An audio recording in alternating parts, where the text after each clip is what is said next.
The Haunted Half Moon Inn presents 3 Apocalyptic Tales of Terror. In October, on Friday the 13th, the zombie apocalypse began. A mysterious, eerie, green glowing fog rolled in and enshrouded the world. No one could explain it. Shortly after its ominous arrival, the dead rose from their graves.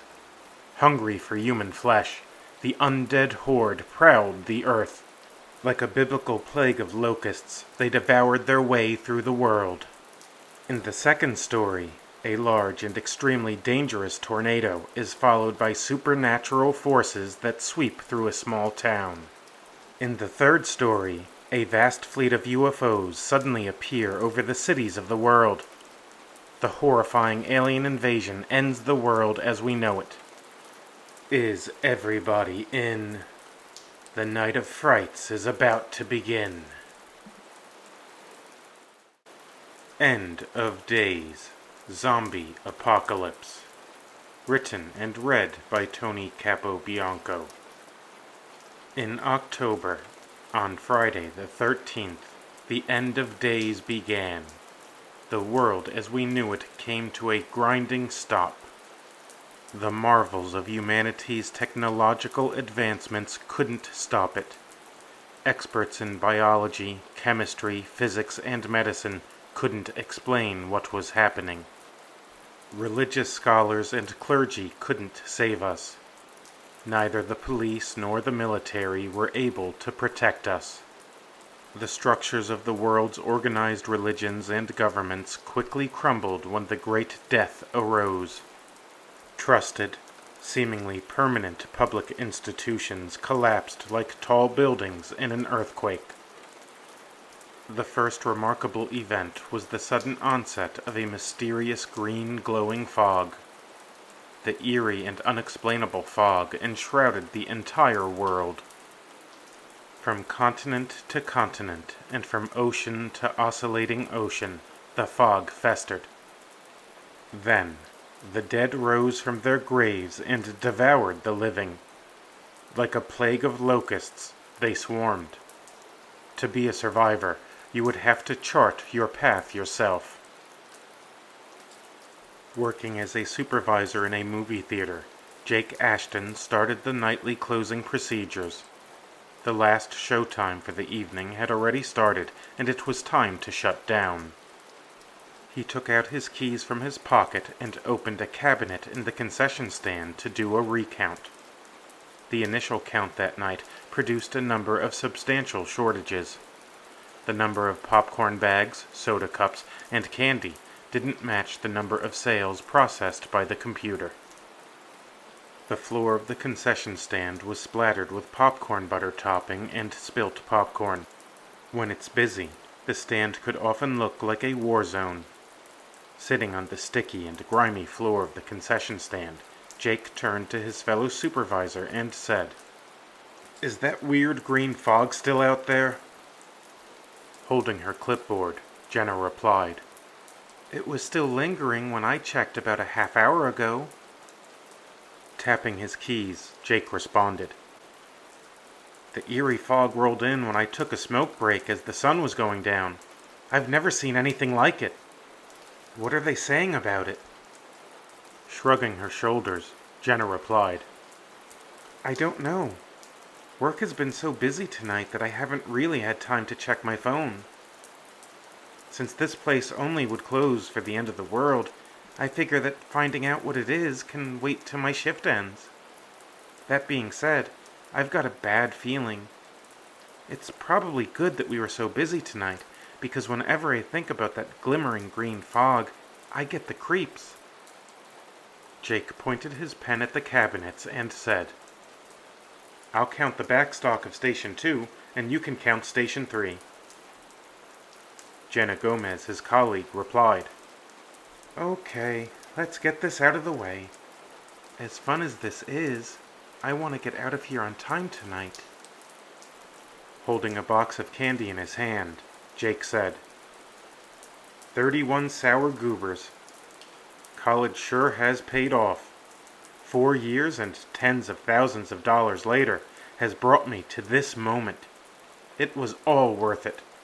This is my great destiny." Jenna laughed hysterically. It had been a long, stressful day, and a good laugh can lighten the mood in a way that few other things can. Jake's dry and dark sense of humor was wed to his sarcasm. Retail warriors often appreciate sarcastic humor. Jake continued to count the stand while Jenna went to close the entrance doors and the gate. Located in the mall, the theater had two entrances. Guests that were still watching the last movies of the night could leave through the exit doors. The clanging caused by the shutting of the metal gate always brought Jake a sense of relief. That sound meant that there would be no more customers for the night. It was almost time to go home.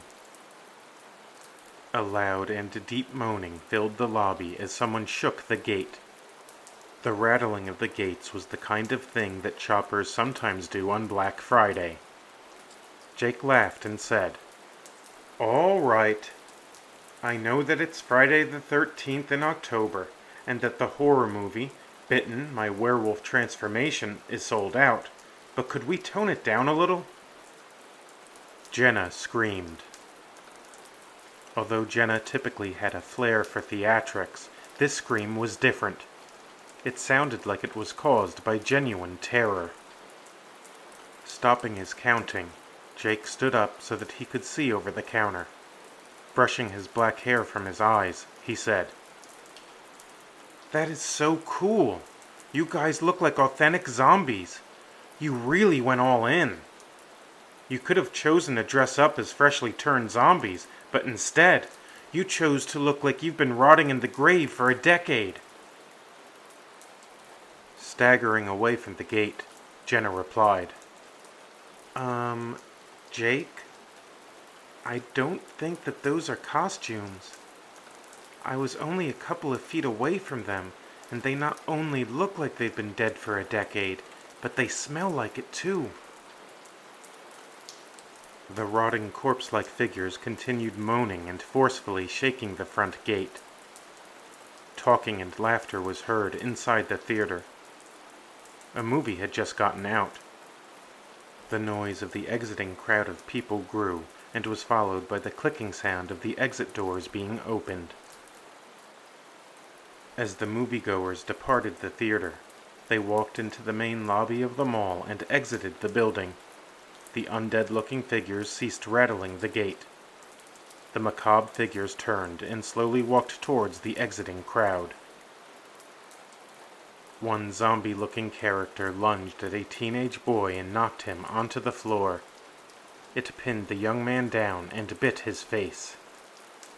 Several more of the undead converged on the restrained boy and began eating him alive. They munched away as though they were starving. Although the young man cried for help initially, he was soon silenced as he choked on his own blood. The ghouls had torn into his midsection and proceeded to rip out his organs. The scene was ghastly. Blood pooled onto the floor of the lobby. Moviegoers panicked, shrieked, and raced outside. In the chaos, one man slipped on the pool of blood and cracked his head on the corner of the ATM. The grotesque zombies then turned their attention to the fallen man, and promptly finished cracking open his head like a nut.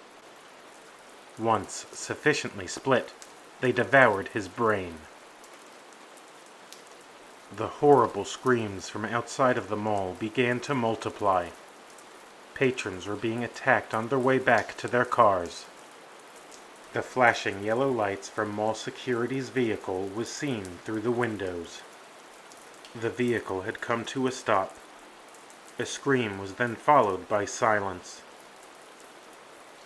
Beyond the walls of the mall, a feeding frenzy was underway, and humans were the chum. The sound of police sirens grew louder as flashing red and blue lights shone through the glass doors.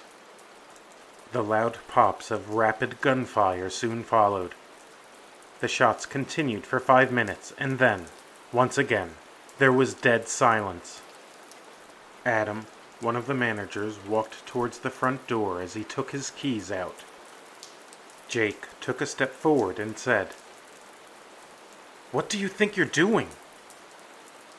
Adam answered, "I'm going to find out what the hell is going on out there.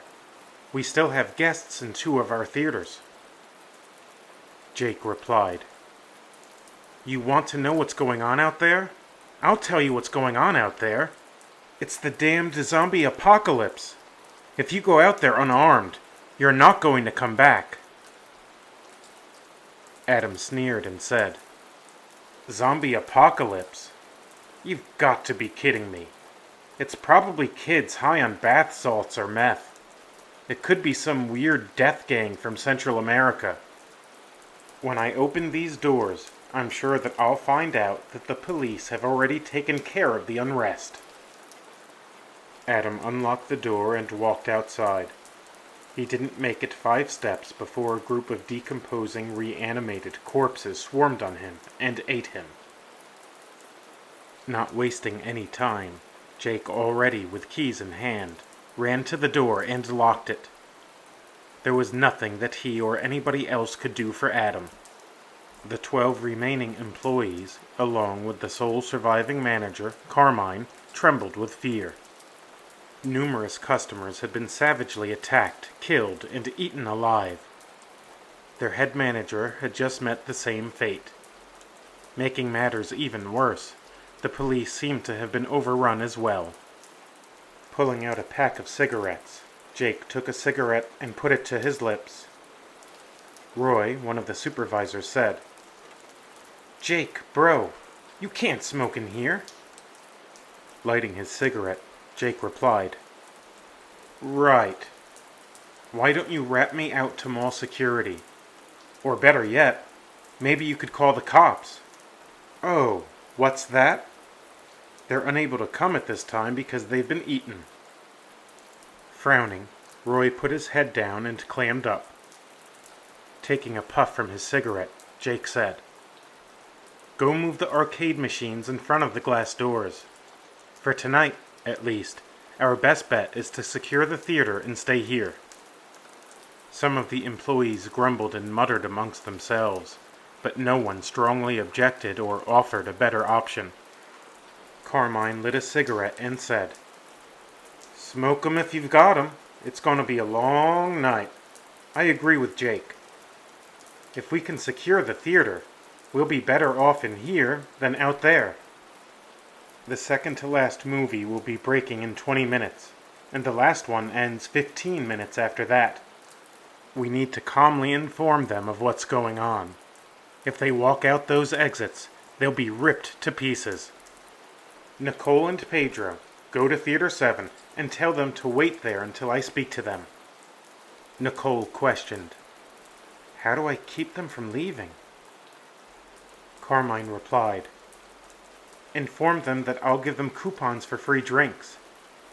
Katie, come with me to Theater 9 and I'll explain things to the people in there.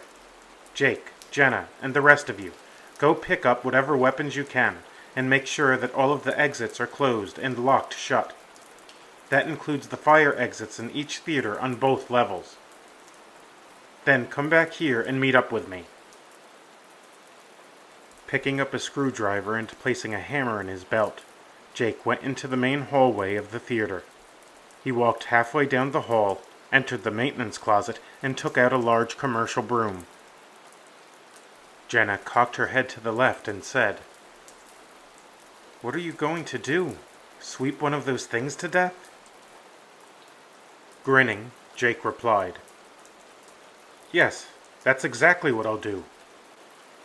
Jenna, carrying a broom handle, followed Jake as they walked into Theater 8. It was fairly dark and they didn't immediately hear or see anyone. The pair walked down the aisle and searched each row until they came to the movie screen. Surrounding the big screen were curtains, and the curtains hid the emergency exits. Taking a breath, Jake quickly pulled back the curtain. No living nor dead person was there. Theater 8 was clear. Walking toward Theater 6, Jake said, "This time, when we get to the exit, Pull open the curtain for me, and I'll be ready to strike if necessary." Jenna nodded affirmatively. The two supervisors carefully entered Theater 6. Going through an empty theater at night could be a creepy experience under normal circumstances. The quietness, coupled with the possible places for an attacker to hide, could really get the brain to imagine awful scenarios. With zombies on the loose, Jenna and Jake imagined the most horrific futures. The theater appeared to be empty, but they heard something strange.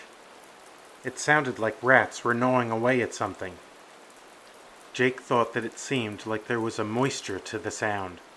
It wasn't the sound of dry wood being chewed. There was a sort of fleshiness to it. Their hearts pounded as they came to the front of the theater. Unlike the curtain in the previous theater, this one wasn't still. The dark red curtain rippled as if someone was behind it. Jake nodded his head up and down.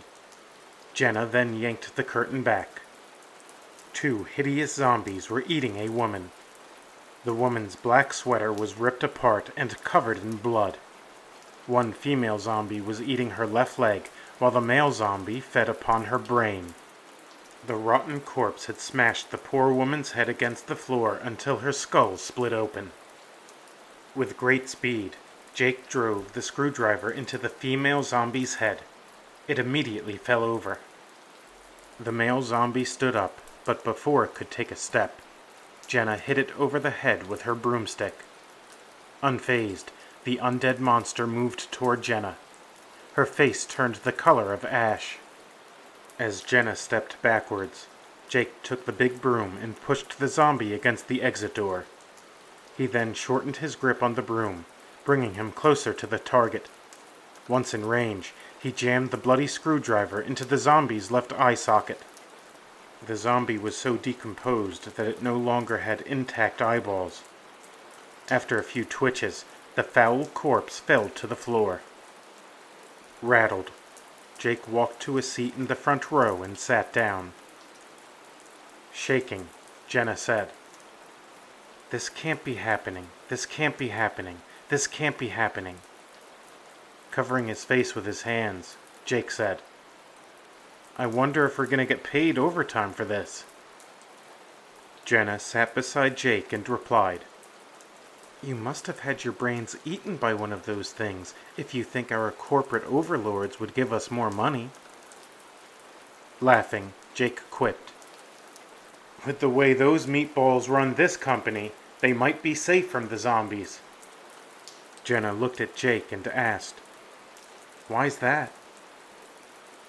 With a serious expression, Jake answered, "Because these zombies seem to like the taste of brains, so they'll have to look elsewhere." The two friends sat and laughed for a few minutes. The roller coaster of emotions that they had been riding all evening had exhausted them. Hysterical laughter was their natural response to the calamitous events. Few mental coping mechanisms are better than a good laugh. Leaving Theater 6, they went on to clear several more theaters. They didn't encounter any additional zombies on that particular mission. Unfortunately for them, the night wasn't over yet. Besides, even if they did survive the terrible night, these weren't vampires. The sun wasn't going to destroy their decomposed corpses. Returning to the lobby, Jake and Jenna found over 100 people congregated there. A small number of people didn't listen to Carmine's advice. They had exited the theater by way of the doors that automatically lock from the outside once they are closed. They didn't make it very far before the undead horde surrounded them and then feasted upon them. Most of the moviegoers lost any doubt about the danger when they saw the dead, mostly eaten corpses beyond the gate. The zombies that had been outside of the gate were no longer there. As Carmine was telling the customers to return to the theaters to take a seat, a voice on a police loudspeaker boomed from outside. A male voice said, "This is the police. It's safe to come out now. Everything is all right." Due to the fact that the front glass doors were blocked by the arcade machines, The crowd quickly went around and left through the self-closing doors. The customers felt excited and relieved upon hearing the message over the loudspeaker. Along with most of the staff, Carmine followed the crowd outside. Jake, Jenna, Pedro, and Katie remained inside the lobby. Blood-curdling shrieks and screams filled the night sky. Jake, Jenna, Pedro, and Katie looked on through the windows and watched the horrific bloodbath commence. The undead mob had migrated out of sight. When the police vehicles arrived, their flashing lights and sirens served not as a warning, but a dinner bell for the zombies. Unfortunately for Carmine and everyone else who trusted that the police had secured the area, it was too late. Hundreds of the undead encircled the humans. Although there was no evidence indicating that the zombies could run, they didn't need to. While they moved slowly, there were so many of them that escape seemed impossible. They worked together like a colony. It seemed as though they each had a job to do, and they did it. It wasn't unlike the way that flocks of birds behave. As the enormous circle of death slowly tightened around the crowd, the awful screams grew louder and most desperate. Each zombie seemed to have been dead for months or years. The putrid, desiccated corpses of men, women, and children moaned as they approached their prey. Their foul smell polluted the air. The green glowing fog accentuated their ghastly appearance. Just as the fog smothered the surface of the earth, so too did the zombies cling to the helpless people. The ghoulish horde dug their bony fingers into tender human flesh. Their rotten mouths bit and tore through the warm skin. The massacre was so great that several streams of blood flowed down the mall parking lot. The carnage was truly monstrous. The 4 survivors from the movie theater checked to make sure that the exit doors had been completely shut. From there, they went into the manager's office. Locking the door behind them, they watched the theater security feed on the monitors. Things looked quiet inside the building. Afraid, confused, and isolated, they frantically scoured social media for news reports. It immediately became clear that what they were experiencing wasn't an isolated incident. Reports from around the world confirmed that the dead were rising. From New York City to London to Tokyo, the strange green fog rolled in, and shortly after, corpses rose from the grave. The zombie attacks were a worldwide scourge. Although it was impossible to know the number of casualties, it was clear that the numbers were staggering. The loss of life was difficult to comprehend. Watching clips on their phones, they were shocked to see news anchors solemnly speaking about a zombie apocalypse. The stuff of horror movies and nightmares had become reality. It was all so surreal. Although they still felt the same, the world had changed over the course of one night. Video of zombies walking city streets were broadcast from every news outlet. Video footage showed zombie attacks in office buildings, on city streets, in the suburbs, at churches, and beyond. Horrifying footage revealed the dead escaping their underground captivity. The dead escaped from coffins and mausoleums. The videos appeared to have gone viral at a speed which matched the zombie outbreak. The chilling sights had ignited fear, panic, discussions, and of course, conspiracy theories. Planned Dezocalypse was the name of the conspiracy theory that became the most prevalent. The speed at which the theory had spread was staggering. According to the Planned Dezocalypse theory, the whole thing was a meticulously planned hoax. Followers of the conspiracy believed that nefarious, ruling, globalist elites had concocted and planned a fake zombie outbreak decades ago. Hollywood movies and TV shows about zombies were supposedly created to plant the seeds of a zombie outbreak in the unsuspecting minds of the global population.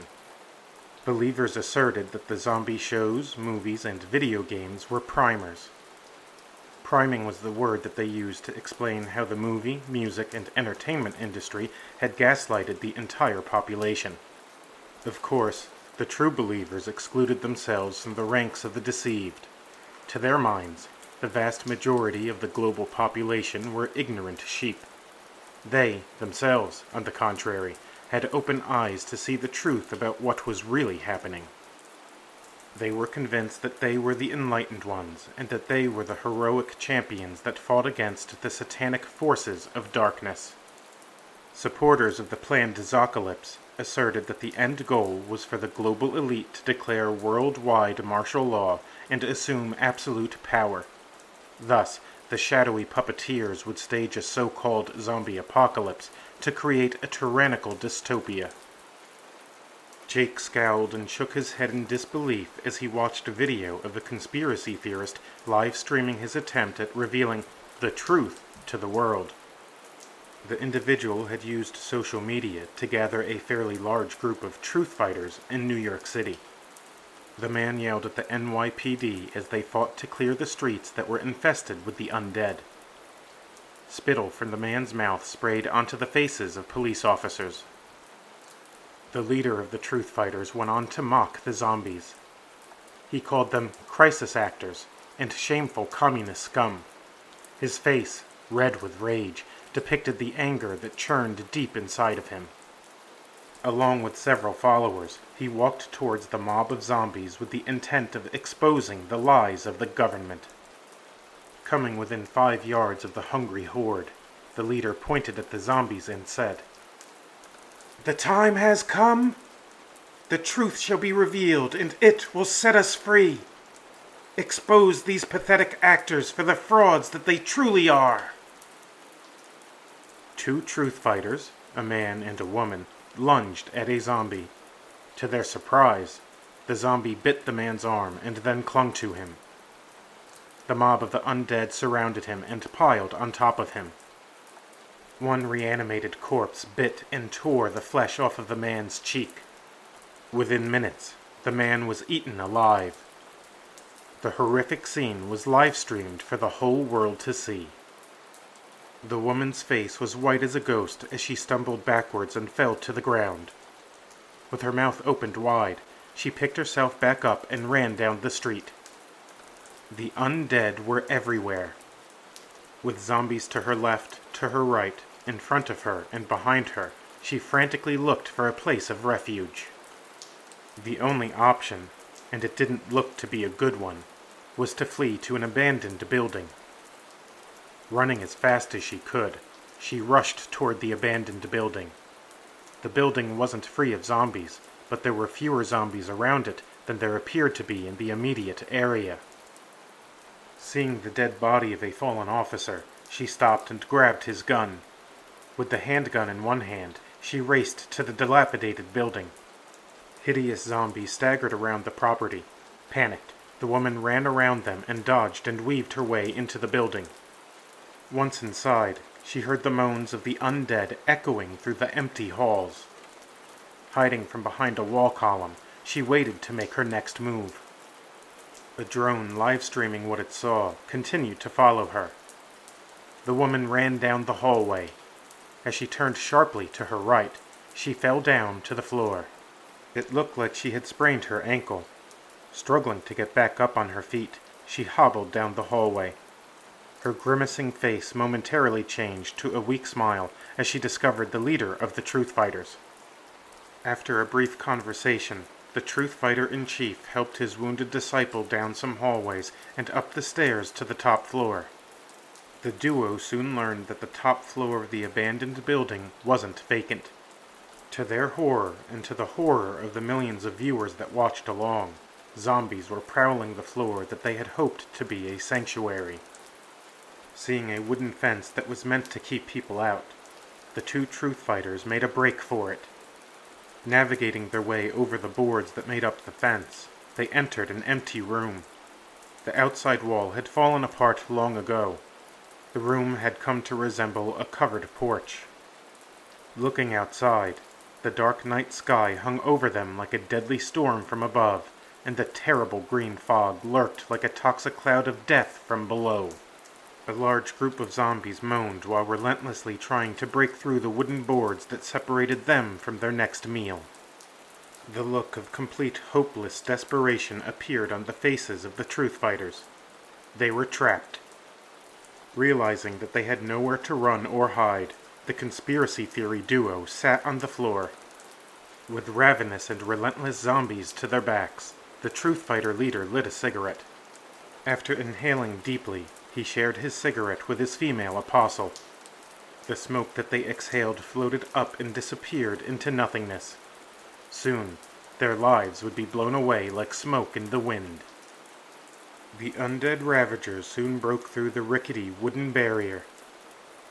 Hearing the sound of the wood breaking, the two truth fighters rose to their feet. Walking to the edge of the room and looking through where a wall once stood, they turned back around and looked inside. Behind them stood a 100-foot drop to the unforgiving ground. Before them approached 30 or more zombies. The leader picked up a piece of concrete that had broken from the wall some time ago. Raising it up, he desperately held it up for self-defense. The woman raised the handgun that she had picked up off of a police officer's corpse.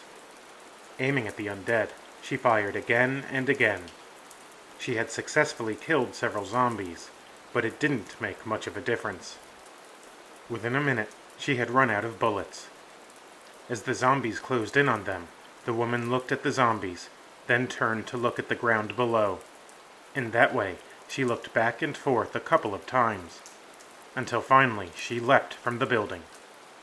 Plummeting over 100 feet, her body splattered when it violently hit the ground. The leader of the truth fighters threw the piece of concrete at a zombie. With tears in his eyes, he cowered as the undead ghouls tore into his flesh. One rotted, reanimated corpse bit his hand, while another bit his shoulder. 50% of one of the female corpse's flesh had rotted off. With the bones of her face showing, she bit into the truth fighter's lips and ripped them off. The lips that he had used to spread conspiracies and misinformation had been bitten off. The remaining zombies disemboweled him and then proceeded to eat his intestines like humans eat sausage. Never was there a more grisly death. The drone continued capturing the ghastly scene when something unexpected happened. The green glowing fog rose up the walls of the abandoned building and covered the dead body of the leader of the truth fighters like a burial shroud. After several minutes, the man's body began to sporadically and spastically twitch. Within minutes, his body rose up. He was more skeleton than flesh. Yet, he rose and walked forward. The world watched as he became a member of the undead legions. The green fog had reanimated what was left of his body.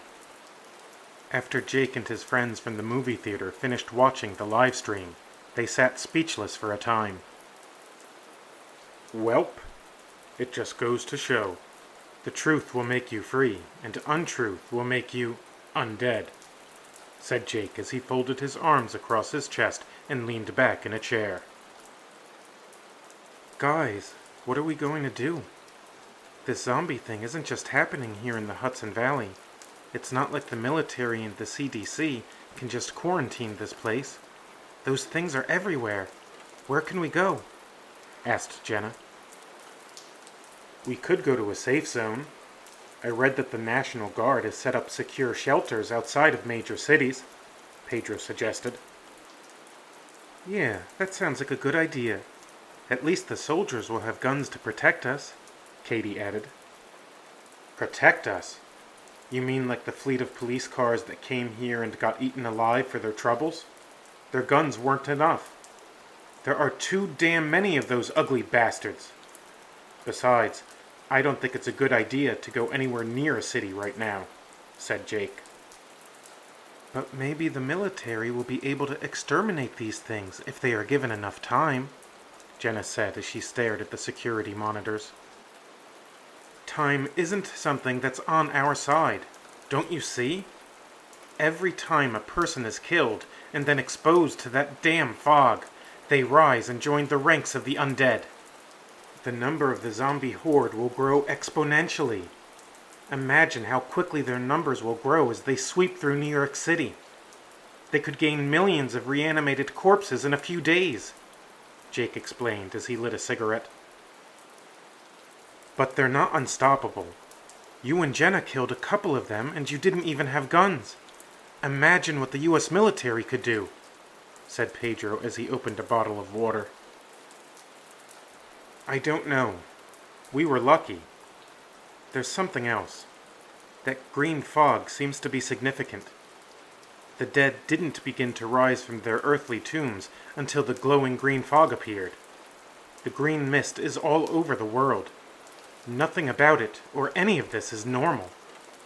You saw how the body of the Truth Fighter leader was reanimated shortly after it had been exposed to the glowing green stuff. Now, notice the dead bodies on the other side of our gate. They haven't come back to life, and they haven't been exposed to the green crap. I don't think that's a coincidence, Jake explained. Guys, look at this, said Jenna as she pointed to the security monitor. The four friends stared attentively at the screen. A zombie had wandered outside of the theater gate. The silhouettes of the zombies were seen outside of the glass doors that led to the mall's main lobby. A few minutes passed, when the zombie inside of the mall pushed up against the bar on the door and opened it. As he staggered outside, a zombie from outside entered the mall. Before the door closed, several more zombies slowly came through the open door. The slow pace of the zombies had allowed the green glowing fog to enter the lobby.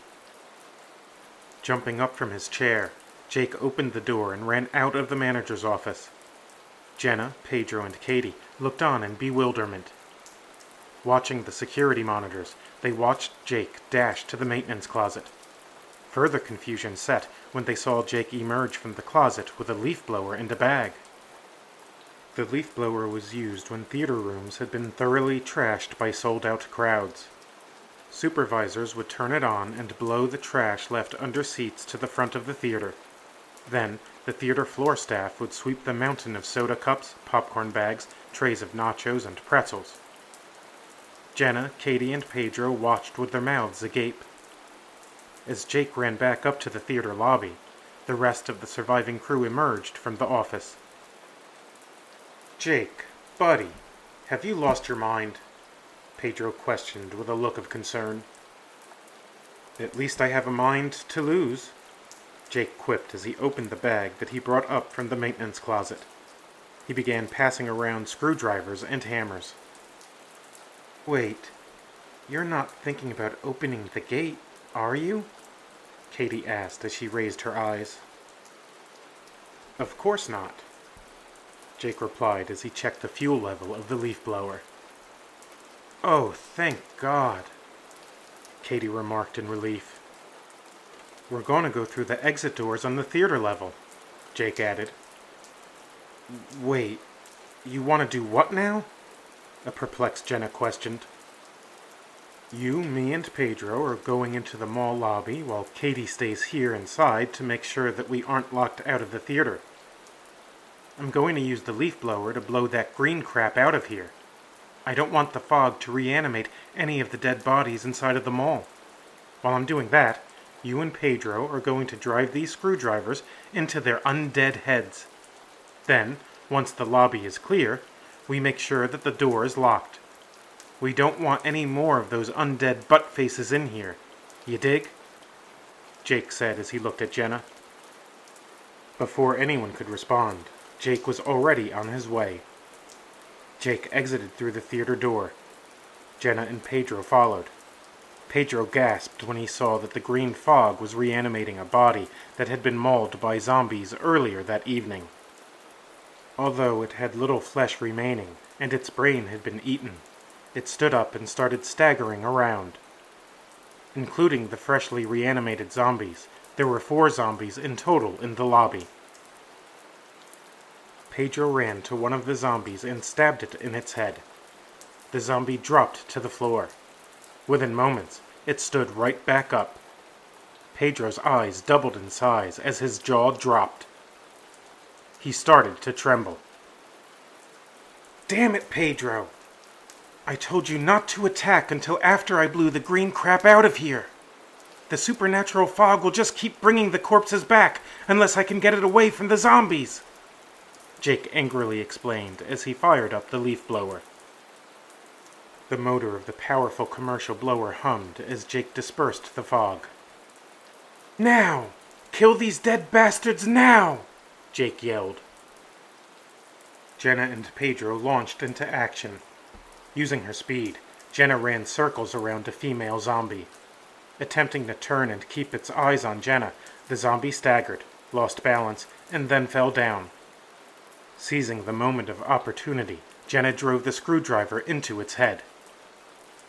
Pedro cracked a male zombie's skull with a hammer and then used the screwdriver in his left hand to pierce its brain.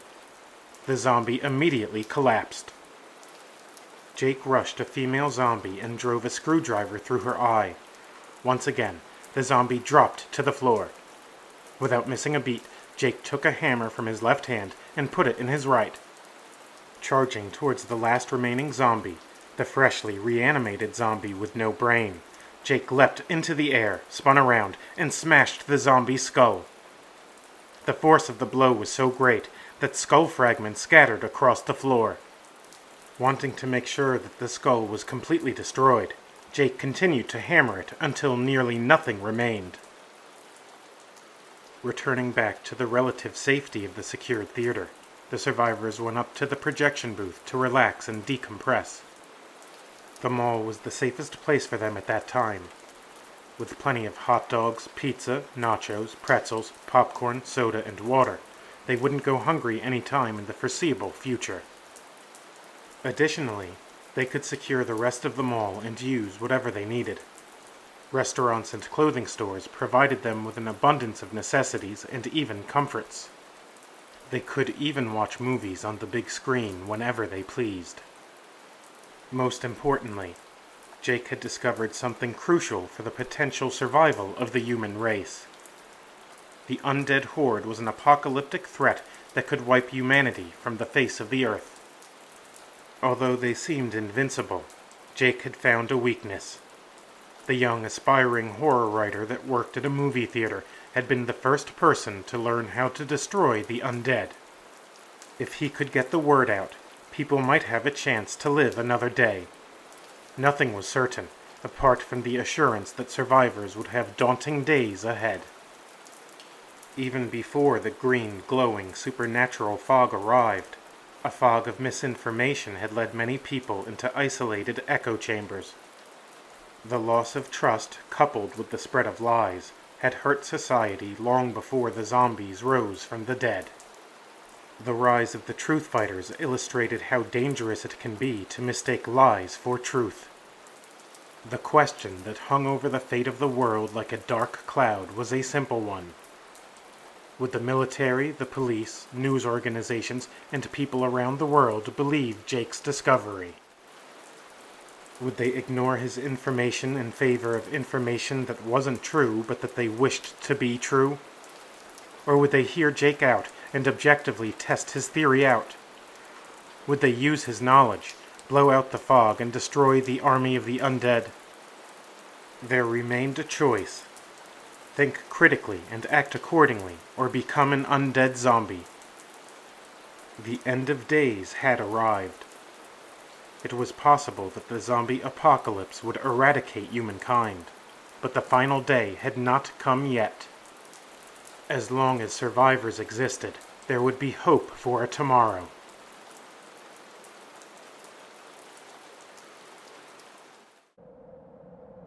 The Supernatural Storm, written and performed by Tony Capobianco. My phone blared as a tornado emergency warning came in. The alert told us that this was a particularly dangerous situation. That's how it all began. Filled with fear, my girlfriend and I immediately headed for the basement. The frantic sound of our footsteps as we raced down the cellar steps matched our elevated heartbeats.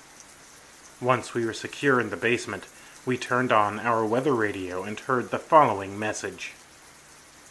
The National Weather Service has issued a tornado emergency. A large, destructive tornado is entering southeast New York.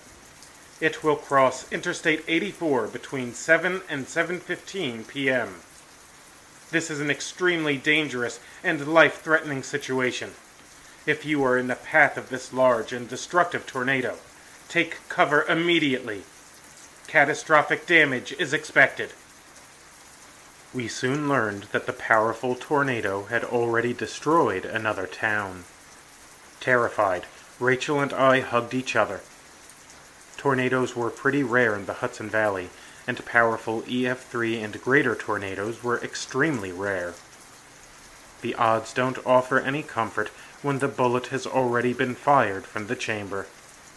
We found ourselves staring down the barrel of a large gun. The monster storm was coming, and there was nowhere to run. All we could do was hunker down in the basement and hope for the best. The wind suddenly started howling outside. The terrible howling soon turned into a deep guttural growling. The sound of a freight train racing by accompanied the terrible shaking of the walls. The house seemed as if it was desperately breathing. Rachel tightened her grip on me. My heart was pounding in my chest like a jackhammer. The feeling of being utterly helpless and powerless to stop this beast only increased the profound sense of impending doom. Our house violently shook for what seemed like an hour, but it was probably only 5 minutes or so. The noise of the tornado was so loud that it blocked out the sound of the destruction as it passed by. Suddenly, there was dead silence. What had been the loudest sound that I had ever heard instantly died down to a level where even a whisper could be heard. To go from a raging roar to a ghostly calm was a spectacularly eerie thing. I looked into Rachel's gorgeous green eyes, which revealed that she too felt the tremendous relief that I felt. We had survived. Making it through that tornado alive had been our primary concern, and any worries over property damage was a distant second. The shocking power of nature is a humbling force. Human life is fragile, and at least we won this particular battle. Just as we were gathering our senses, the sound of heavy footsteps from upstairs broke the surreal silence.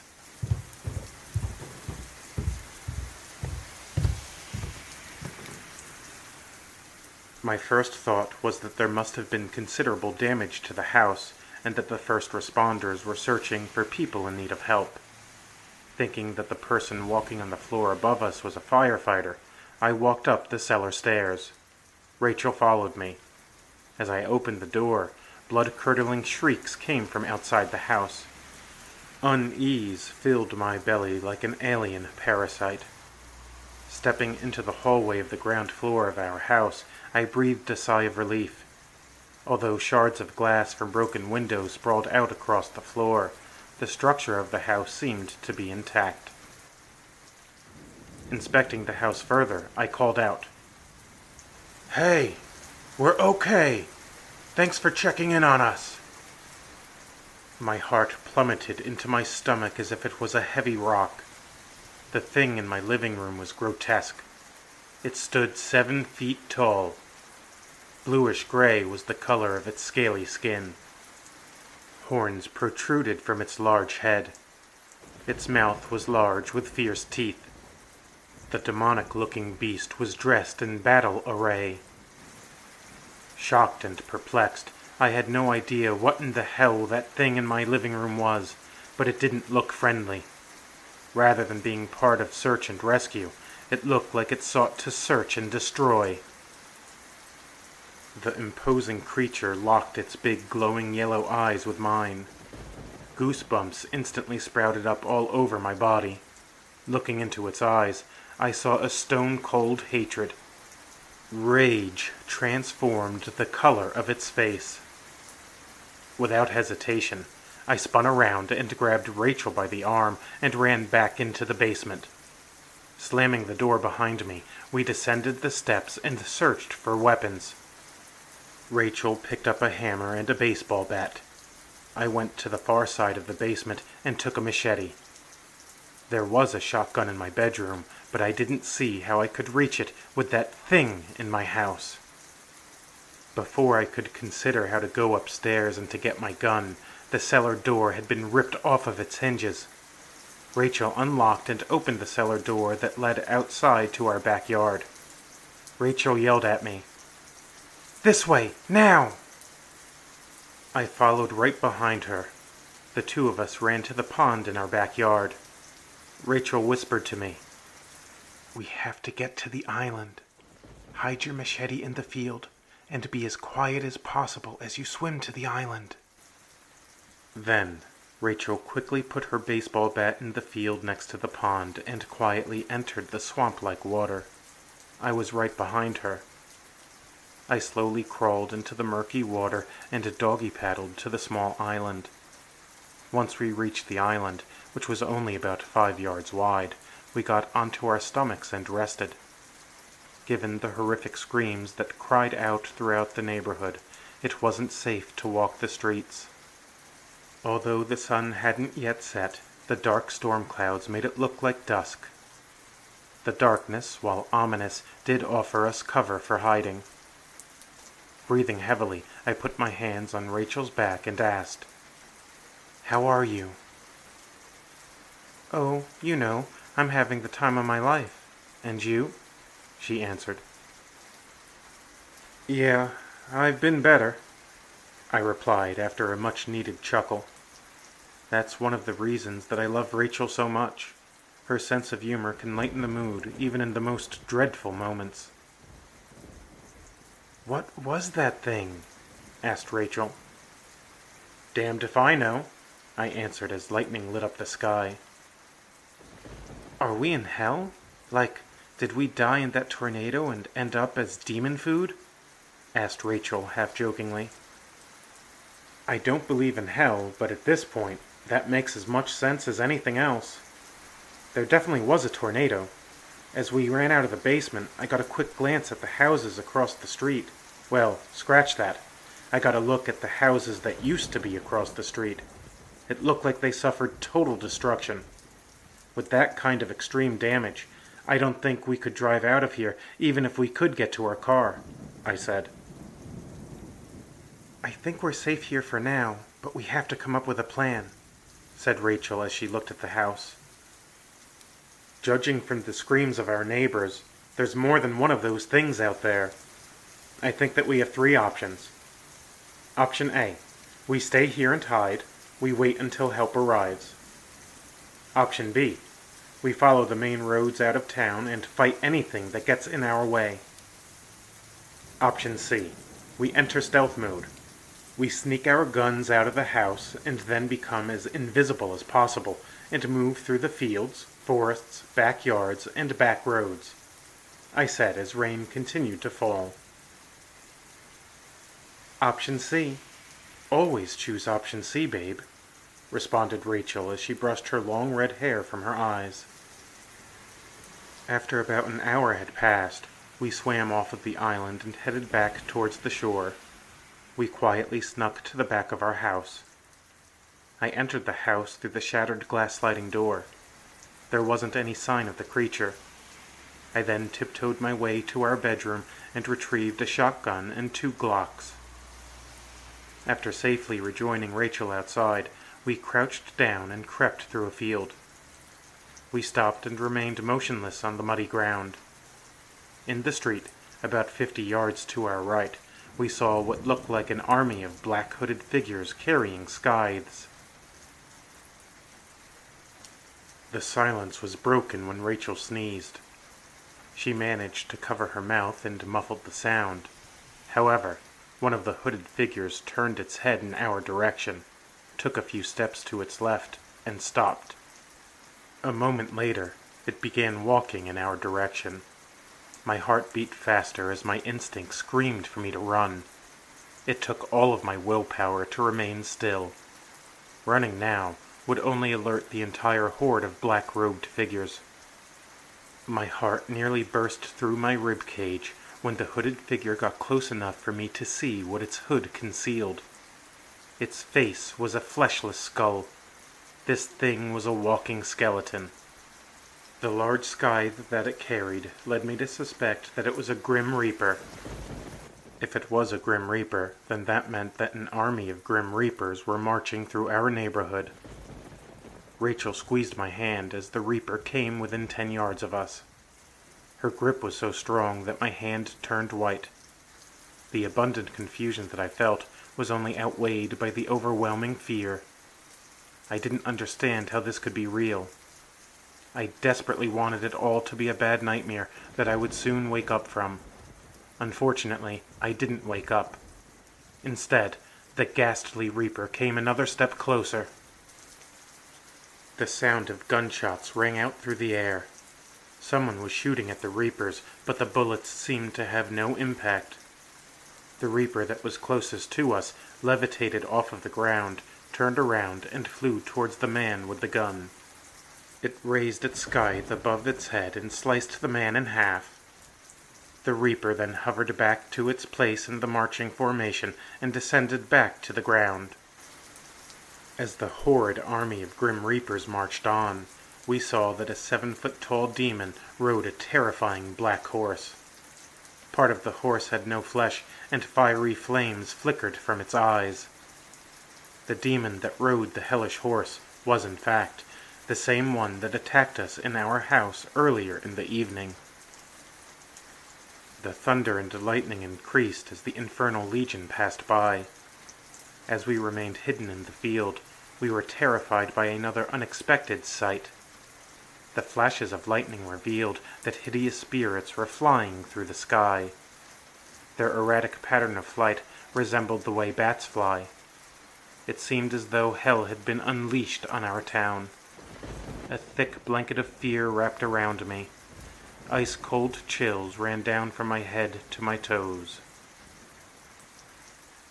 Rachel and I crawled across the muddy field and headed in the opposite direction of the supernatural army. We hoped to avoid the sight of the evil spirits in the sky. The severe thunderstorm persisted.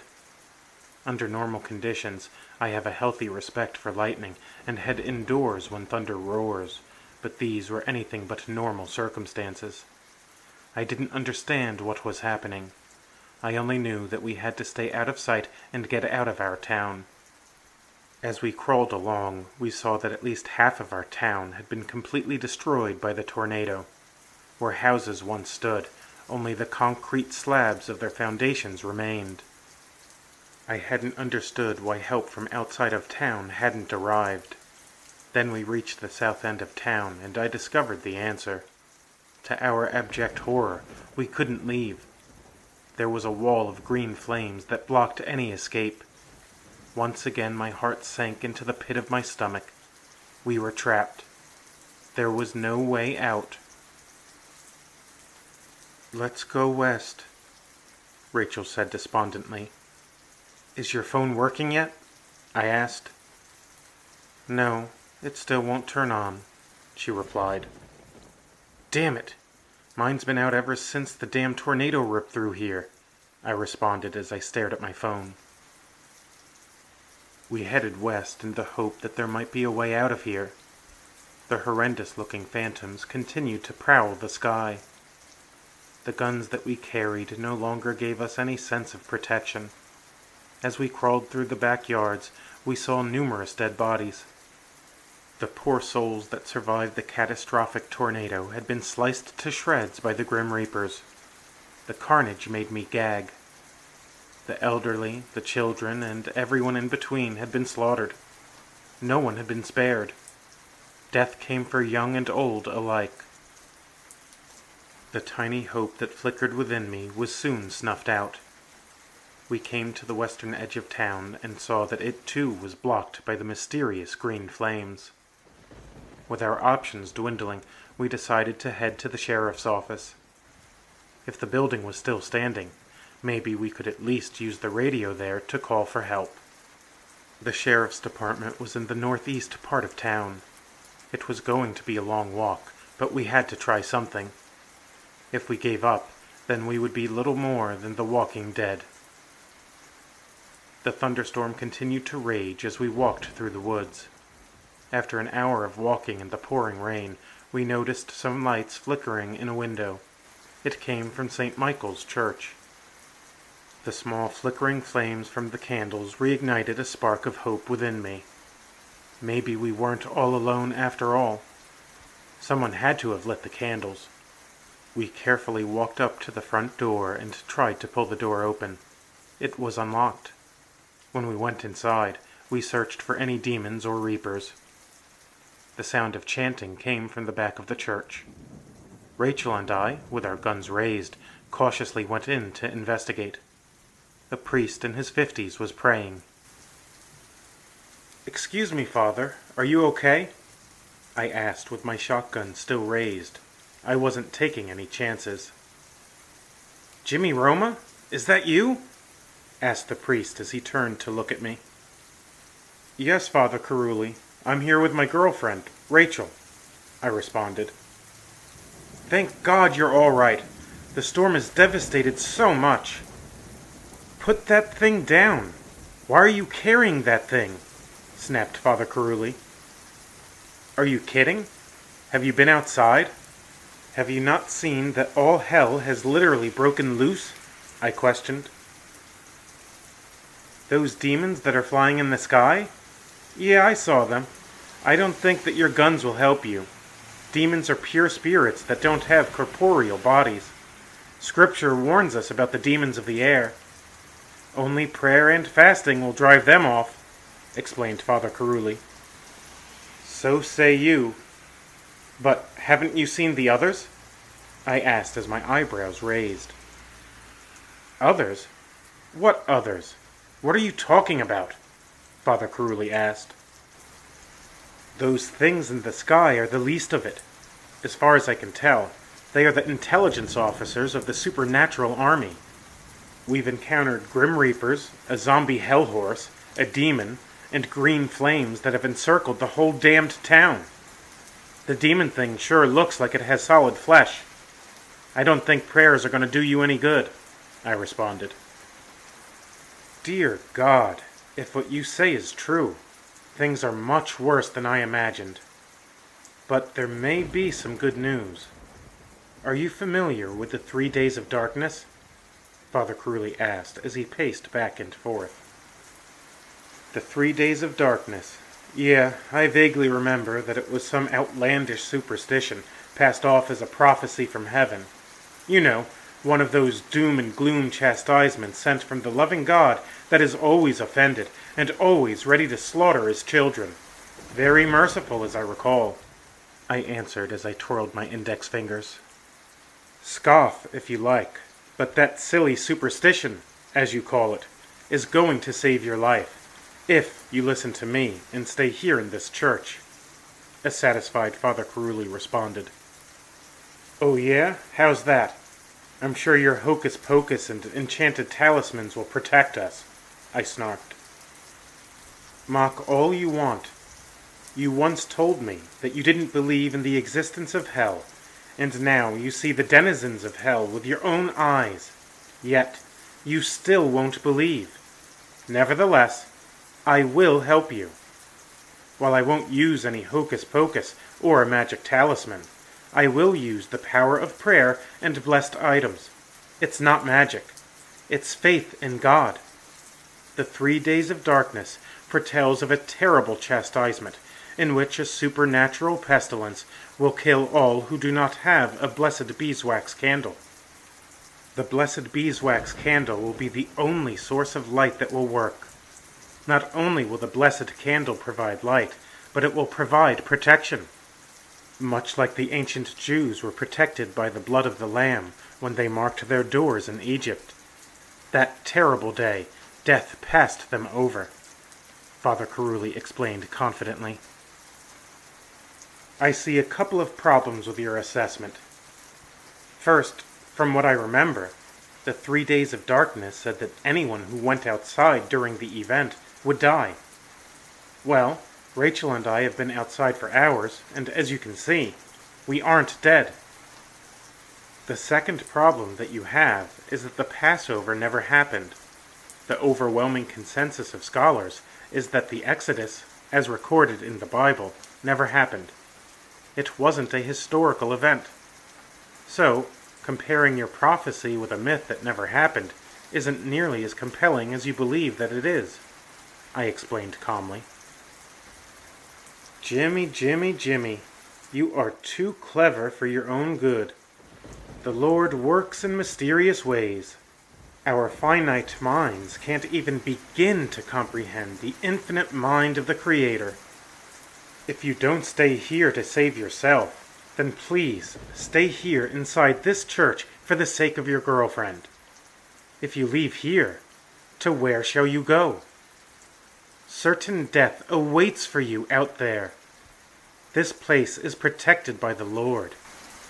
So much of the town was destroyed, but the good God spared his church. Death passed over this house of God, and it will continue to pass over it. The blessed beeswax candles give us light, and they shall continue to protect us, Father Caruli explained as the candles flickered. Just stop it! Listen to me. You have got to get out of this church. Come with us. If you stay here, you'll be cut to pieces. I've seen what these things do. They are cold-blooded killers. They not only kill without remorse, they take delight in their butchery. That legion of foul beasts will come here, and when they do, those magic candles won't protect you. Don't you see? You only see what you want to see.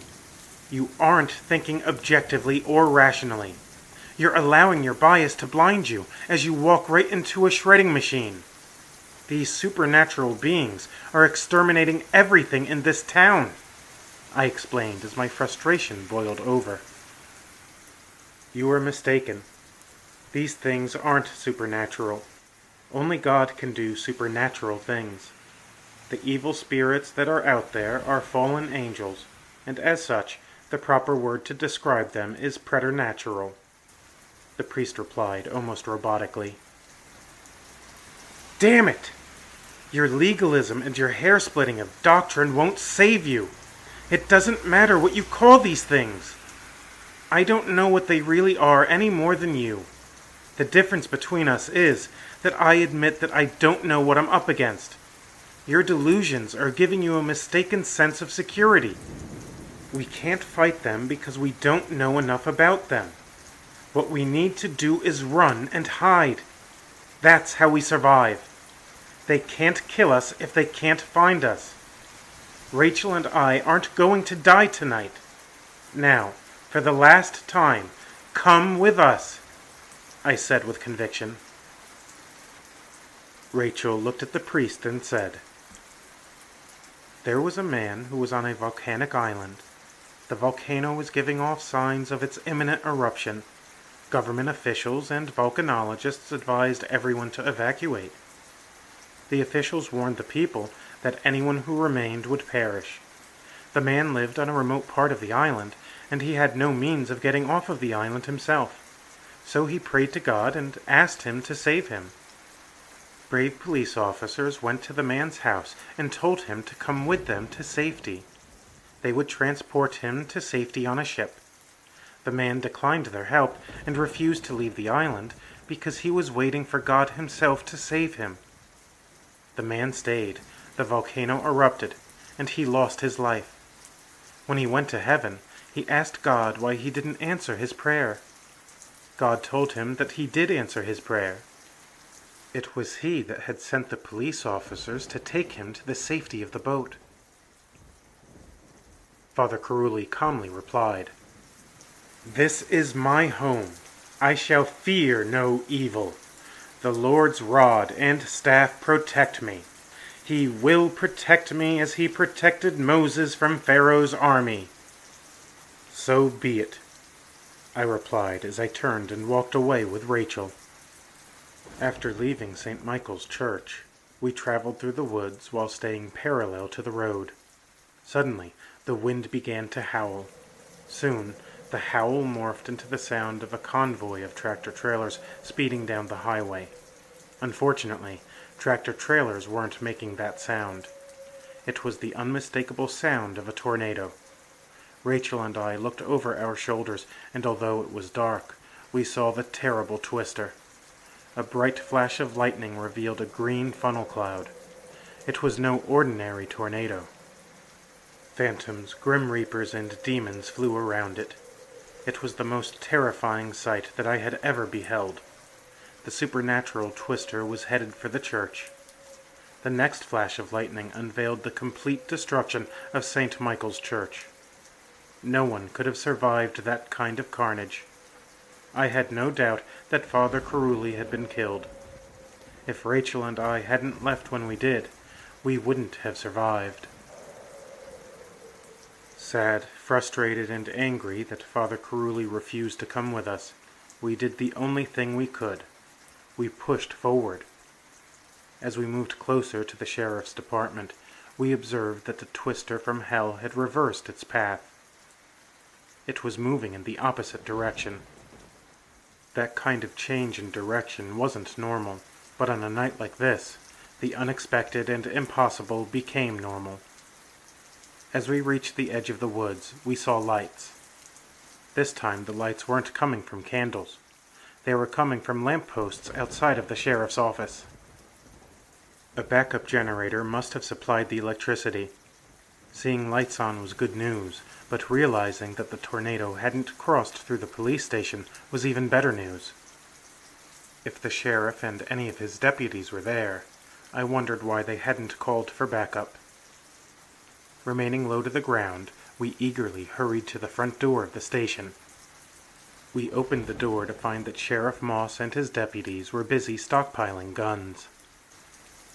"Jimmy? Rachel? You're okay?" Sheriff Moss questioned. "We're a pretty far cry from okay," I responded. "Yeah, I know what you mean. Well, at least you're all right," Sheriff Moss responded. "We've been all over town. We've been over what's left of it.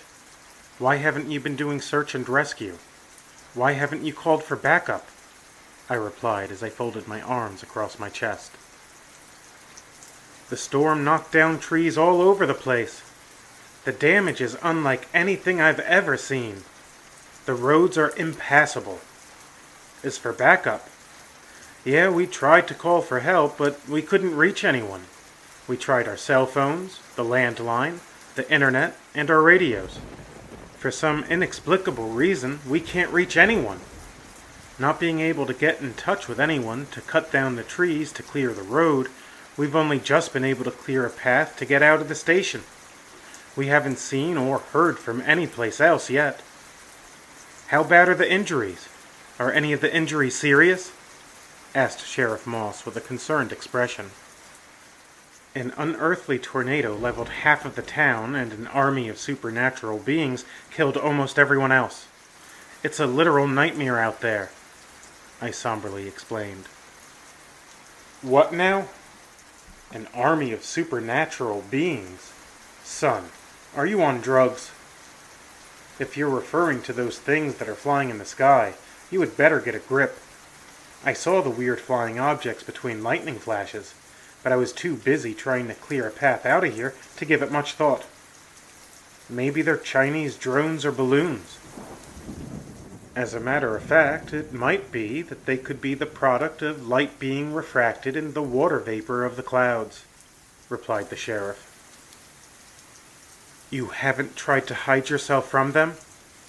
You've been out in the open, just working like normal?" I asked with concern. "How else do you reckon I was going to clear a way out of here? Can you operate a chainsaw in silence?" replied the frustrated sheriff. "Sheriff, the thing is that those flying spirits are only a part of the problem. I think that they are sentinels. They roam through the air and report back to the Reapers and the demon in charge. There is no doubt that they have seen you, and that means that we aren't safe here. We have to get out of here," I said with urgency.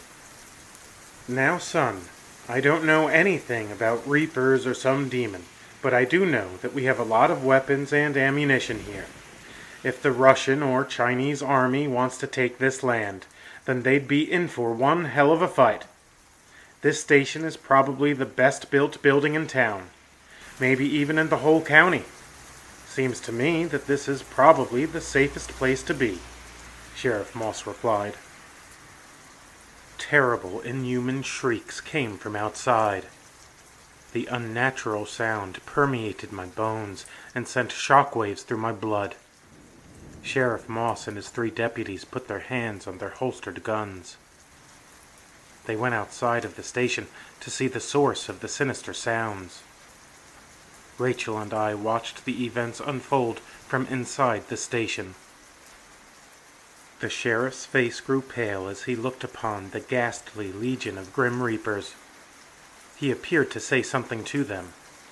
The entire army of Reapers began to levitate 2 feet up off of the ground. 1 deputy opened fire. Then the sheriff and the other 2 deputies began firing as well. The bullets had no impact.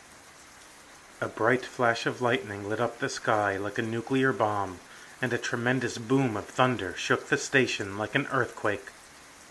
My bones rattled. Next, the Grim Reapers hovered forward with their scythes raised. The sheriff's department continued to unload their weapons. In a matter of mere moments, the Reapers reached Sheriff Moss and his men and mercilessly cut them to shreds. The scene was horrific. Determined to live, Rachel and I sprinted through the station and fled through the back door and hurried into the woods. We ran as quickly as we could. The evil flying sentinels shrieked at us as they gave away our movements. My heart pounded like a drum.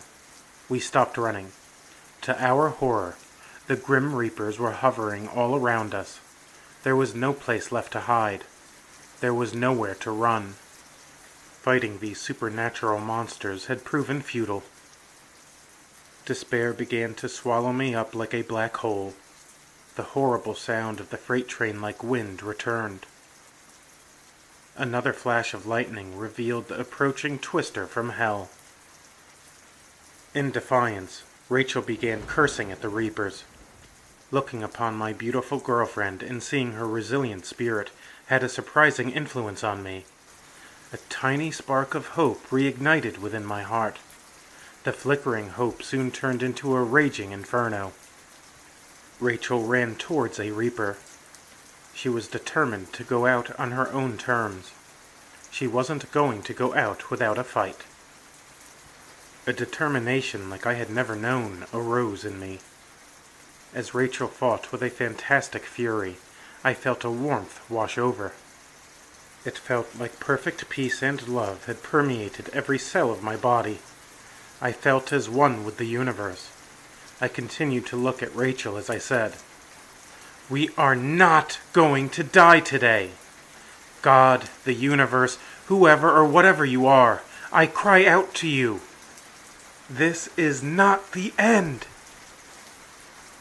Next, I directed my thoughts, words, and energy at the Grim Reapers and their evil army and said, "You will not hurt Rachel.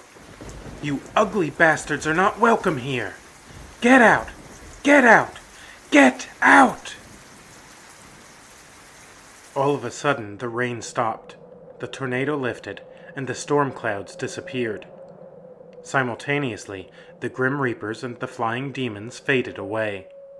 They had faded away just as quickly as they had materialized into our world. As I shouted those words, I said them with absolute confidence that they would come true. For the first time in my life, I genuinely believed that God or the universe was listening and ready to answer my plea. I had felt a tremendous power flow through me. My oneness with the cosmos was nearly indescribable. For those brief moments, I felt like a god. I remember thinking that anyone could access the same force just as I had. However, after the supernatural storm, I collapsed to the muddy ground. The power had pulsed out of me, and exhaustion finally took over. Rachel, laughing with joy, sprawled out beside me. Holding hands, we gazed up at the beauty of the starlit sky. Against all odds, the two of us faced down and survived the supernatural storm.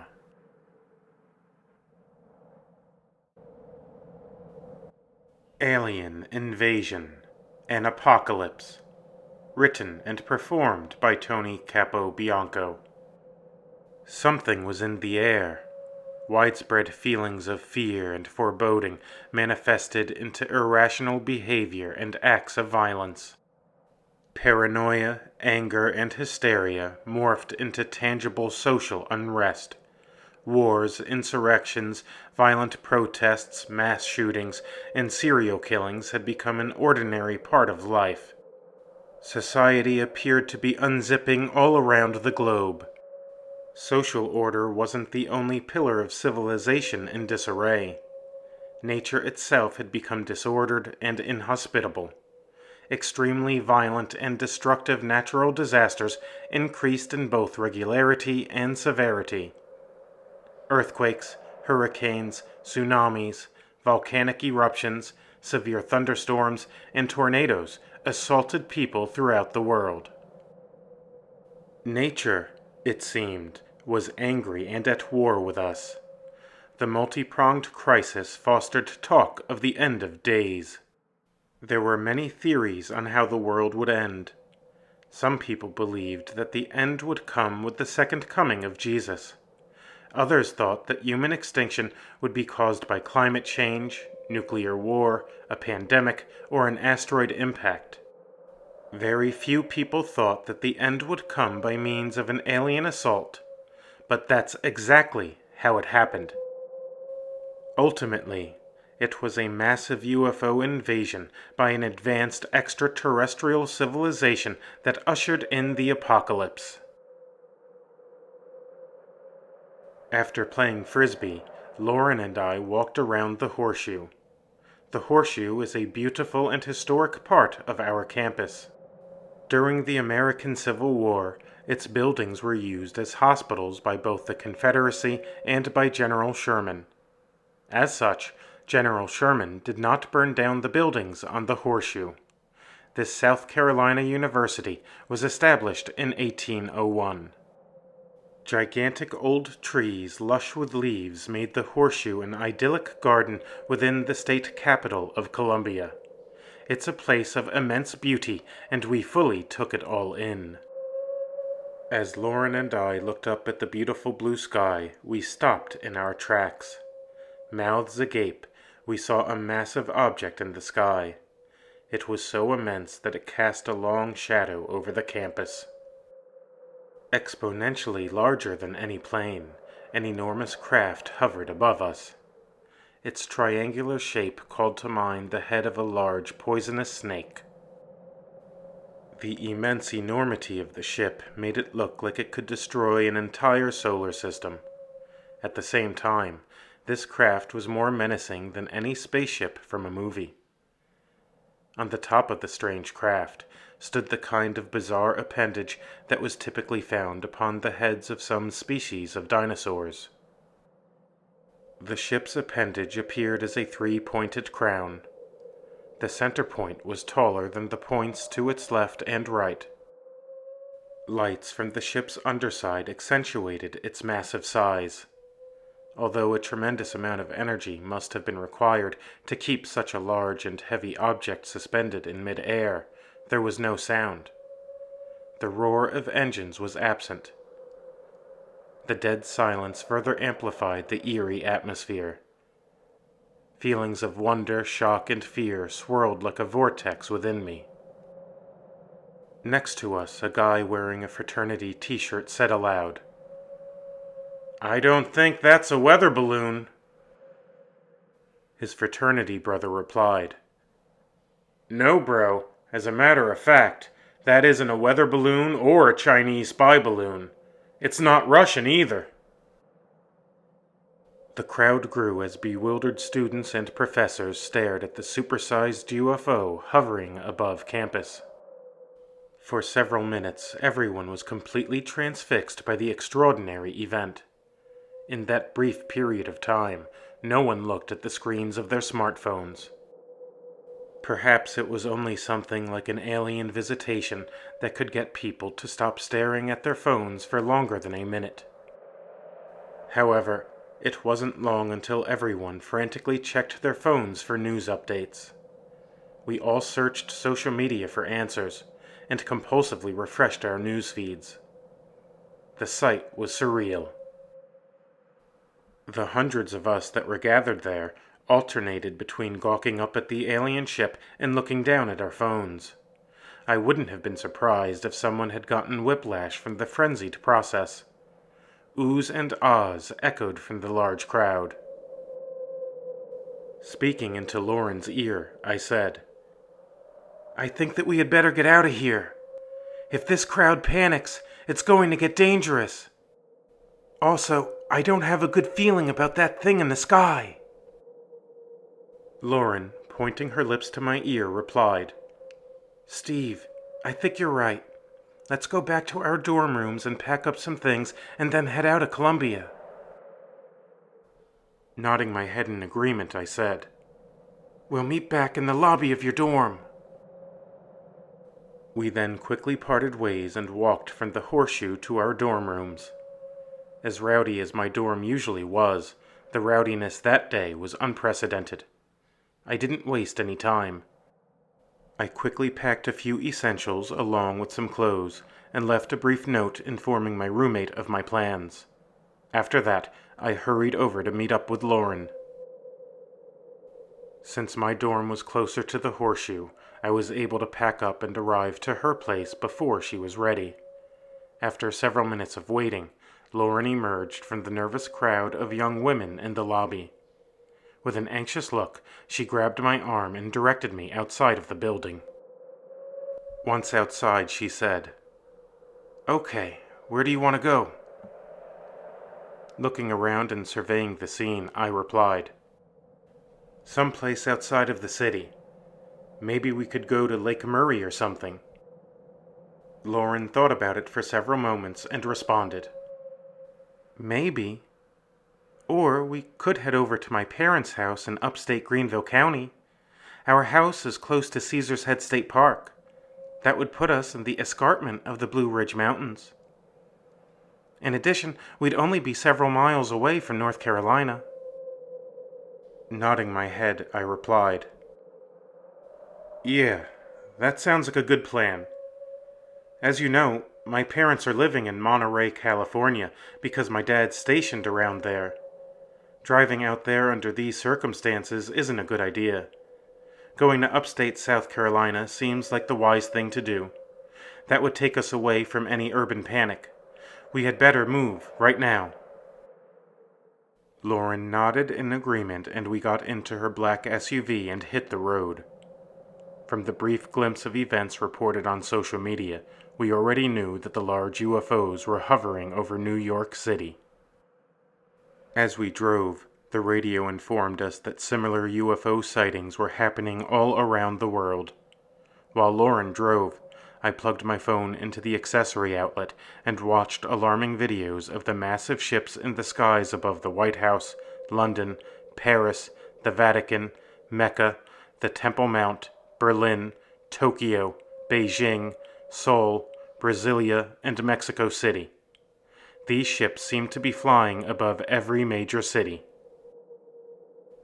The spontaneous emergence of these ships over the immense stretches of this planet didn't conjure the impression of peaceful intentions. Far from a peaceful first contact, this appeared to be a coordinated show of force meant to intimidate. It was done with military precision. The spectacular scene was foreboding. It looked like nothing on Earth could stand up to these flying cities. The gap between chimpanzees and humans seemed small compared to the astounding technological advancement of the vast alien fleet. The alien craft above Columbia, South Carolina was so huge that we could still see it when we were miles away. Then, as I looked out of the back window, I saw a laser beam, or a beam of energy, shoot down from the ship. A moment later, a terrible, blinding flash of light appeared. Following the flash of light was a dark cloud that rushed out like a pyroclastic flow from a volcanic eruption. The loss of life must have been staggering and absolute. Our friends, our professors, and campus employees died in an instant. An overwhelming sadness hit me like a ton of bricks. As shocked as we were, any mental or emotional processing of the tragedy would have to wait.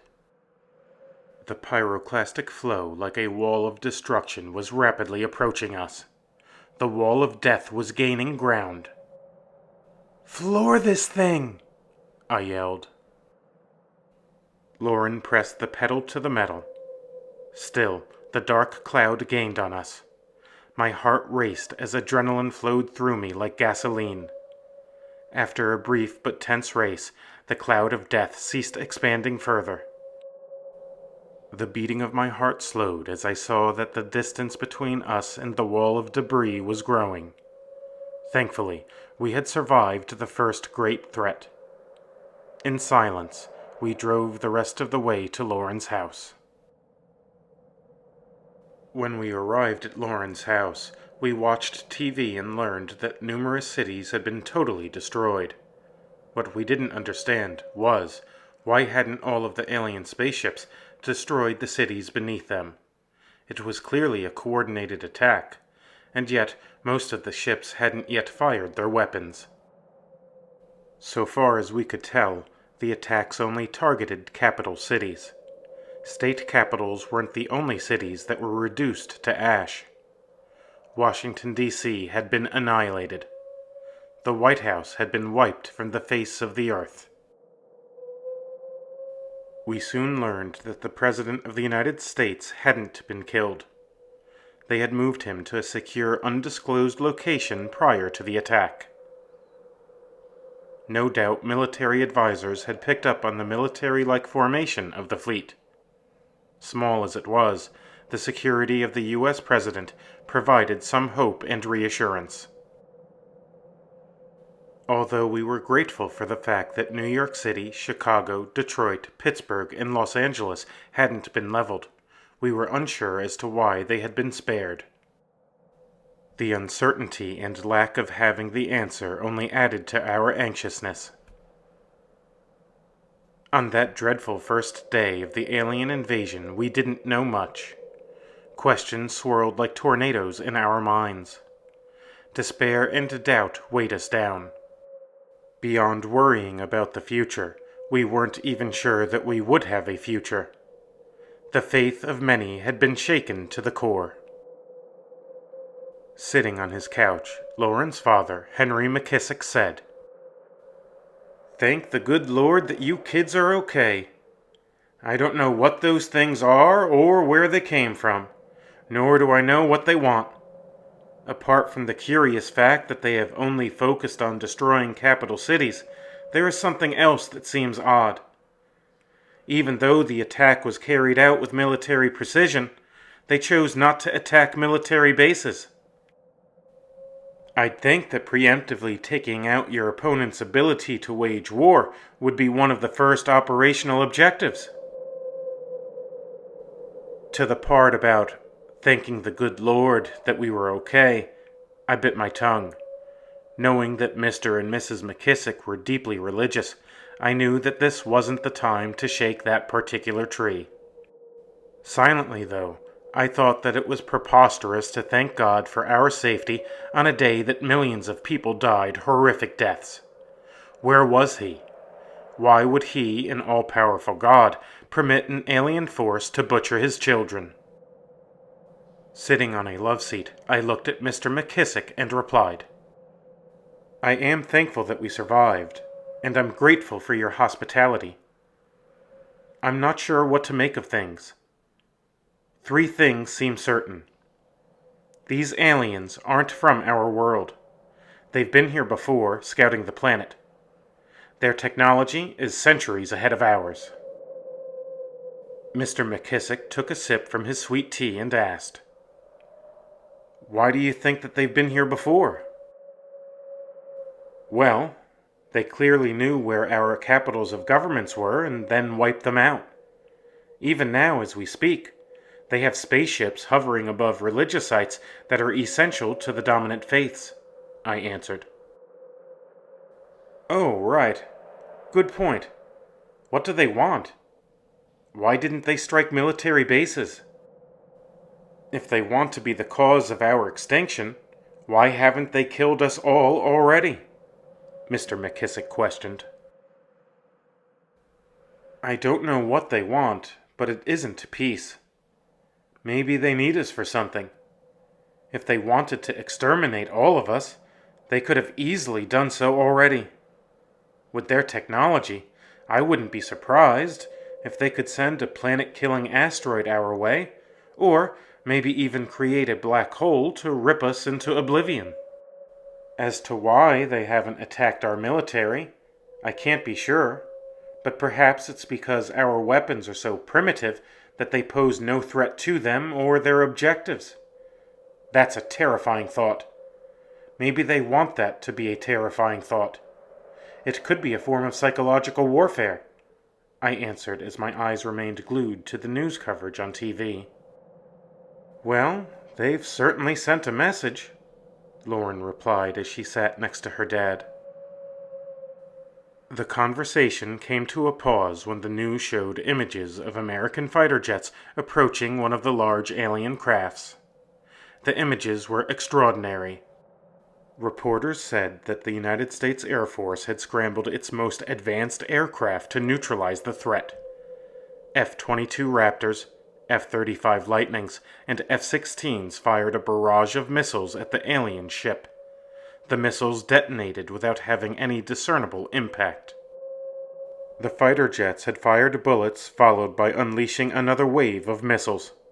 Once again, the attack was unsuccessful. The alien ship didn't retaliate until the American fighter jets had spent all of their munitions. Then, a brilliant wave of red light emanated from the alien ship. When the red wave of energy hit the fighter jets, instant destruction commenced. Each fighter jet disintegrated to ash. The sight of ashes falling to the ground was horrific. Similar scenes played out over the skies of China and Russia. Humanity's most advanced aircraft were powerless against the alien spacecrafts. Cruise missiles, hypersonic missiles, and drones all failed to cause any perceivable damage. It was as if we had thrown spears at a tank. War had come to Earth, and Earth wasn't prepared. Victory seemed impossible, and survival seemed unlikely. Panic-fueled crowds rioted and plundered stores. People quickly wiped out store shelves. After the stores had been gutted, the mob turned its eyes on individual homes and apartments. Chaos erupted in all of the cities that had not yet been destroyed. Oh, hell is breaking loose out there. I'm glad we're out here in the seclusion of the mountains. Only remote locations are going to be spared from the wave of roaming mobs, I said as I watched the news. We have lots of guns and ammo, too. If anyone comes here, they'll find that we are armed to the teeth, said Lauren as if she was trying to comfort herself. I think we're safe here at the moment. After watching all of the news coverage, something stands out to me. The fact that there is news coverage. Why is the internet still accessible? Why is the power still on? You'd think that power and communications would have been one of the first things that the alien attackers would have crippled. It's like they want us to be watching events unfold. I think they wanted us to see the annihilation of our capitals. They wanted us to watch as our military launched an assault that was an abject failure. The aliens want us to know that they are in control and that we pose no threat to them or to their plans. I'd bet that they want us to see whatever it is that they do next, I explained as I nervously rubbed my hands. Everyone sat speechless after I had finished talking. Our spirits were low. Sadness and despair permeated the room. Each of us came to a disturbing realization. The world as we knew it was over. There wasn't anything that we could do about it either. If we had a future, it was sure to be a dystopian nightmare. We went to bed that evening not knowing if we'd wake up, or how much of civilization would remain if we did survive to the next day. As it turned out, we did survive the night to see the next day. The major cities remained unharmed. The next big event came that second day. The ships that were hovering over various holy sites unleashed a devastating attack. The ships dropped small, round, metallic balls down upon St. Peter's Basilica in Vatican City. A blinding explosion followed. The center of the Catholic Church, which stood for centuries, had been obliterated in an instant.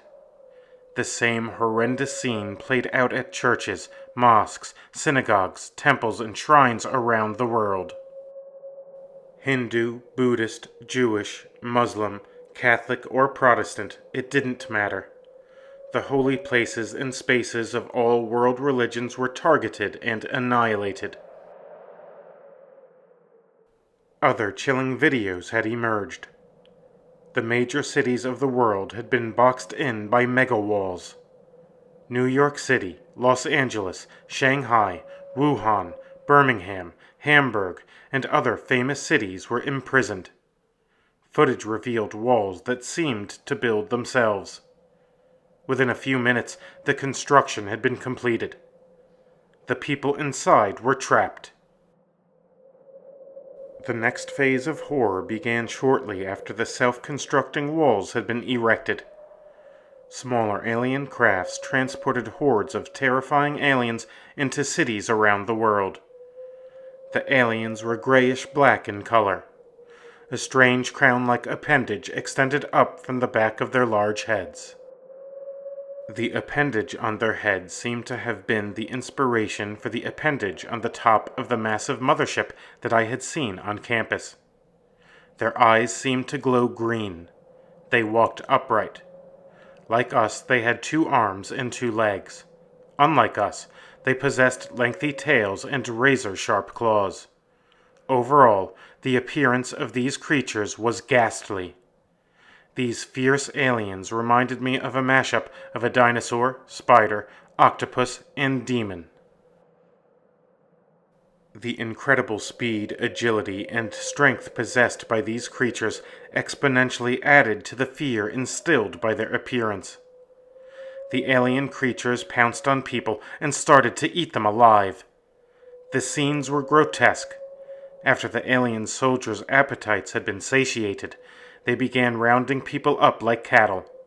It had become clear. We were their livestock now, and they were the farmers. Our place in the food chain dropped. The Earth had a new apex predator. All we could do was try to adapt and survive. Police officers shot at the alien creatures and even successfully killed a few. However, there were too many of them. Their numbers appeared equal to a plague of locusts. The New York Police Department was soon overwhelmed and ripped to shreds. Similar scenes played out in cities around the world. When each country sent military helicopters to assist the people trapped in a city, the results were always the same. Time after time, the alien ships would fire a red energy wave and reduce them to ashes. The horrendous events were replicated in city after city. The number of aliens were as grains of sand on the beach. The alien ships seemed to rival the number of stars in the sky. The alien attacks on the first day were themselves a message. Likewise, the types of attacks on day 2 were also a message. On day 1, the destruction of our capitals told us that the aliens were in control. They could destroy us at will. The message from day 2's attacks were that our religions were powerless and could not save us. Day 2 also taught us that our weapons were useless against the alien ships, and we were no longer the apex predators on our planet. In fact, Day 2 made clear that this was no longer our planet. It was theirs, and everything on it belonged to them. Day 3 of the invasion revealed a third soul-crushing message. On the third day, aliens had rebuilt cities on the remains of the capitals that they had destroyed on the first day. The speed in which they raised the cities was incomprehensible to us. The same technology that had built the prison walls around our major cities was used to build these new megacities. These massive city structures were going to be long-term homes for the aliens. They had smashed our cities like anthills and replaced them with larger, more sophisticated cities of their own. The message here was clear. This alien invasion wasn't a temporary raid for food and plunder. These new overlords were here to stay. Not only were we on their menu, but they were going to farm us indefinitely. Our cities had become gigantic cattle pens. What came on the following days was unexpected. The aliens had transmitted a message that played across our TVs, tablets, and smartphones. The alien commander said, "People of Earth, I am Emperor Crowell, ruler and god of the Milky Way galaxy. Your planet and everything on it belongs to me. You belong to me. Many of you shall be food for the gods. That is a great honor. Weak as you are, you can become divine by being ingested by divine beings. Your pathetic armies are no more threatening to us than dogs are to you. Since battle amuses us, we will afford you the opportunity to engage some of my warriors in combat. You stand no chance against our advanced weapons. Therefore, some of your warriors will have the opportunity to fight my warriors on a level playing field. Some battles will be fought using guns, others with swords, and others will be hand to hand. If any of your warriors prove victorious, their lives will be spared. The Great Galactic Gladiatorial Games will begin in 6 days. The games will be televised. Always remember that your gods are no more. Only the Great Crow-El remains. Your god has spoken." Before the Galactic Gladiatorial Games began, the Chinese and Russian militaries amassed and pressed toward the alien supercity that loomed where Beijing once stood. They launched hypersonic missiles at the alien megacity, but each missile was destroyed before they reached the intended target. Red waves of energy surrounded and protected the alien cities from any and all attacks. As the allied Russian and Chinese armies approached, an alien craft dropped a bomb that detonated and seemed to form a miniature black hole. The event horizon swallowed the combined armies in moments. Then, just as suddenly as the black hole manifested into existence, it disappeared out of existence. The astounding display of power was transmitted for all the world to see. All hope had been lost. Generals from around the world knew that there was no way to fight that kind of power. The alien technology was so much more advanced than ours that it looked like magic.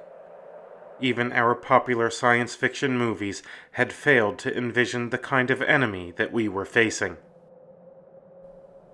The Galactic Gladiatorial Games were streamed to our screens. They were extremely brutal. In the arena, a member of Delta Force shot an alien to pieces. One United States Army Ranger ripped out the eyes of an alien combatant and then broke its neck. We applauded the gruesome victory because we lived vicariously through that man. True to his word, Emperor Crowell did spare the lives of the brave human victors. Not many humans prevailed in the arena, but the ones that did were placed in a zoo. In cages, they were treated like we treated lions and tigers. It's been several weeks since the alien apocalypse began. To this point, the forces of Crowell have tended to the cattle farms that were once our great cities. They haven't yet ventured into the countryside to round up the rest of us. However, there's no reason to believe that we will be safe here for long. These so-called gods have no respect for human life. I imagine that they must be busy in their cities, or that they are feasting in celebration of their conquest. Whenever they do decide to turn their green glowing eyes toward us, we'll be in trouble. After much discussion, we've decided to start building a hidden underground bunker in an undisclosed location deep in the woods. Last I heard, my parents were alive. Lauren and her parents have given me something to fight for. Had I been on my own, I'm not sure that I would have the will to live. As survivors in a post-apocalyptic world, life is grim. Yet, we have each other, and that's why we go on. Knowing that others depend on you is a powerful motivation. The end of the world hasn't yet arrived, but the end of human civilization has. Any hope of victory over these monstrous aliens died within the first 3 days of the invasion. Only 2 hopes burn within me now. One hope is the hope for survival. The other hope is that I make the lives of our new tyrannical masters as difficult as possible. While I don't know what the future will bring, I do know that we can only face it one day at a time. The alien invasion must lead to an insurrection. We must make their occupation as painful as possible for them. Let's show them what the human spirit is and how resilient we are. Wherever you are, fight on. Never give up. Thanks for stopping by the haunted Half Moon Inn. I hope that you have enjoyed your stay. Before you go, please put a wooden stake through the like button and leave a comment for the spirits to read. If you did enjoy your time with us, subscribe to this undead channel. Doing those little things really helps me to reach more souls. The world is sick and hurting. It needs more horror. Help me to heal the world through horror. Together, we can haunt this world one home at a time. And always remember, just because you don't see them doesn't mean that they aren't there.